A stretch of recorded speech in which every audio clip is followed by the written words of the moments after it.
Hello my dear YouTube friends and family members, welcome to my channel. ఈ రోజు మీకు మా సిద్ధ యొక్క మంత్లీ బర్త్డే ఫోటోషూట్ చేసేటప్పుడు తను మొదటి నెల నుంచి 5వ నెల వరకు చేసిన ఫోటోషూట్ లో ఎలా ఉన్నాడు, ఎలా అల్లరి చేశాడో, ఇంకా 6వ నెల నుంచి చేసిన ఫోటోషూట్ లో తను ఎలా ఉన్నాడు, కంప్లీట్ బిహైండ్ ద సీన్స్ ని మీతో షేర్ చేయబోతున్నా. అయితే చిన్నపిల్లలు మొదటి నెల నుంచి 4వ నెల కంప్లీట్ అయ్యేంత వరకు మనకు నచ్చినట్టుగా మనం ఎలా పెడితే అలా ఉంటారు. కానీ 6వ నెల నుంచి మాత్రం వాళ్ళకు నచ్చినట్టుగా వాళ్ళు ఎలా ఉంటే మనం అలా ఉండాలి. ఈ ఫోటోషూట్ చేసేటప్పుడు కూడా అంతే. ఒక్క మాటలో చెప్పాలి అంటే 5వ నెల వచ్చేంత వరకు మనం వాళ్ళతో ఆడుకుంటాము. 6వ నెల నుంచి మాత్రం వాళ్ళంతటా వాళ్ళే ఆడుకుంటూ మనల్ని కూడా వాళ్ళతో పాటు ఆడిస్తారన్నమాట. ఈ యూట్యూబ్ స్టార్ట్ చేయడం వల్ల ఇలాంటి బ్యూటిఫుల్ మూమెంట్స్ ని మీతో షేర్ చేసుకునే అవకాశం నాకు వచ్చింది. ఎందుకో నాకు యూట్యూబ్ స్టార్ట్ చేయక ముందు నుండే ఇలాంటి బ్యూటిఫుల్ మూమెంట్స్ ని క్యాప్చర్ చేసి ఒక మెమరీ లాగా స్టోర్ చేయడం అంటే చాలా ఇష్టం. ఇంకా ఇలాంటి చిన్న చిన్న క్రియేటివ్ థింగ్స్ చేయడం కూడా చాలా ఇంట్రెస్ట్.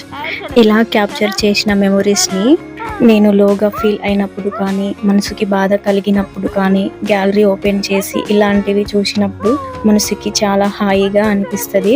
నాకు తెలియకుండానే నా ఫేస్ లో స్మైల్ అనేది వచ్చేస్తుంది. ఇంకా ఇలాంటివి చూడడం వల్ల నన్ను నేనే మోటివేట్ చేసుకున్నట్టు అనిపిస్తుంది. మనల్ని బాధ కలిగించే విషయాలను తలుచుకుంటూ బాధపడడం కన్నా, ఇంకా మనల్ని బాధ పెట్టే మనుషులతో ఆర్గ్యూ చేస్తూ మన మనసుకి బాధ కలిగించడం కన్నా మౌనంగా ఉండిపోయి ఇలాంటి బ్యూటిఫుల్ మెమొరీస్ ని చూసుకుంటే చాలా పాజిటివ్ గా అనిపిస్తుంది. ఇంకా జీవితం పైన ఆశ కలిగి ఏదో ఒకటి సాధించాలనే కాన్ఫిడెంట్ మనలో పెరుగుతుంది. జీవితంలో ఏం జరిగినా సరే ఈ ఒక్క మాటని గుర్తుపెట్టుకోండి, మన చుట్టూ ఉండే మనుషులు ప్రతి ఒక్కరూ అవకాశవాదులే. మన చుట్టూ ఉండే వాళ్ళని మన వాళ్ళు అనుకొని మన లైఫ్లో జరిగిన పాజిటివ్ నెగిటివ్స్ ని వాళ్ళతో పంచుకుంటే అవకాశం వచ్చినప్పుడు వాటినే మనపై బాణంలా విసిరిస్తారు. కాబట్టి మన లైఫ్లో ఏం జరిగినా సరే స్ట్రాంగ్గా ఉండి ఆ సమస్య నుండి బయటికి రావడానికి మనమే ప్రయత్నించాలి. మూడో వ్యక్తికి మన వ్యక్తిగత విషయాల్లో అవకాశం ఇస్తే ఆ సమస్య అనేది ఇంకా పెద్దదిగా మారుతుందే తప్ప ఆ సమస్య అనేది అస్సలు తీరదు. కాబట్టి మన జీవితంలో ఎన్ని సమస్యలు వచ్చినా వాటి నుండి మనమే బయటికి రావడానికి ప్రయత్నించాలి. ఇంకా మన జీవితంలో ఎవరినైనా నమ్మి ఏదైనా పోగొట్టుకున్నామంటే దానికంటే విలువైనది ఏదో మనకి ఆ దేవుడు ఖచ్చితంగా ఇస్తాడు. నా జీవితంలో కూడా ఒక చిన్న మలుపు వల్ల అన్నిటినీ కోల్పోయాననుకున్న సమయంలో ఆ దేవుడు నాకు ఇచ్చిన అత్యంత విలువైన గిఫ్ట్ మా బాబు. ఏం తింటున్నావు? అట్లనేనా మొత్తం తినేస్తావా? ఛీ ఛీ ఛీ ఛీ. ఏ సిద్ధ ఇచ్చుడు. అరే రే రే రే రే రే రే.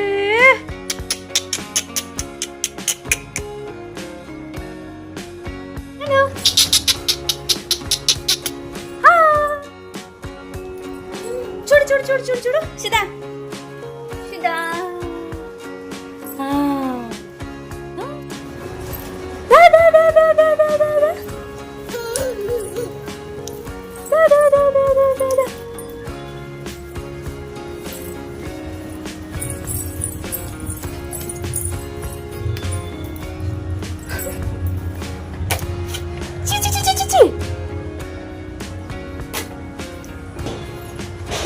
చూడు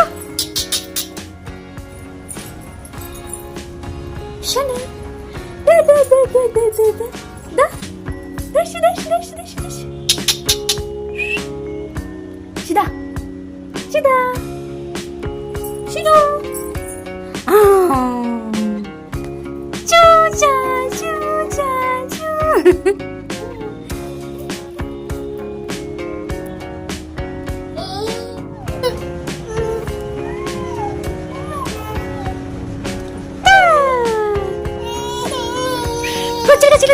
da da da da da da da da da da da da da.